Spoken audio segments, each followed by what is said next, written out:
Скорен е буџетот за 2017 година. 2 месеци пред распуштање на собранието поради закажаните избори кои што треба да се одржат на 11 јануари, Министерството за финансии го достави до владата предлог буџетот за 2017 година. Од Министерството за финансии велат дека со оглед на политичките случувања кои што се очекуваат во наредниот период пред се почетокот на изборниот процес, ќе предложат до собранието пред време да биде донесен буџетот. Според експертите, ова не е прв пат да се донесе буџет по забрзана постапка. Вела дека она што е најважно кога станува збор за државната каса, тоа е да нема намалување кај капиталните расходи кои што се носители на растот. Според универзитетскиот професор Благица Петрески, за секое носење на буџетот потребно е да претходи дебата во која ќе бидат вклучени сите засегнати страни. Капиталните трошоци, капиталните расходи да не се менуваат, односно истите да бидат главен носител на економскиот раст, затоа што во изминатата година бевме сведоци, забележавме дека токму капиталните расходи беа тие кои што беа двигател на економскиот раст.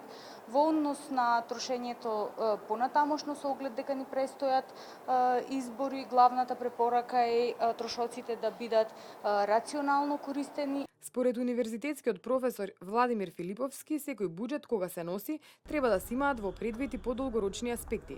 Тој смета дека буџетот за 2017 година треба да биде донесен после изборите од страна на онаа политичка партија која што ќе ја добие довербата кај граѓаните.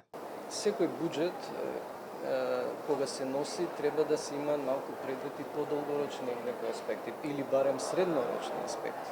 Бидејќи фискалната политика не е политика што се води од денес за утре, туку има малку и подолг временски хоризонт на планирање на приходите и расходите. И во таа смисла, со оглед на фактот дека се наоѓаме 2-3 месеци пред изборите, мислам дека е добар принцип би бил следниот, да се остави она политичка опција која ќе добие довербата на мнозинството граѓани, да може да ја спроведе целокупната своја економска програма, вклучително и фискалната политика која е значаен дел од секоја економска програма на било која политичка партија.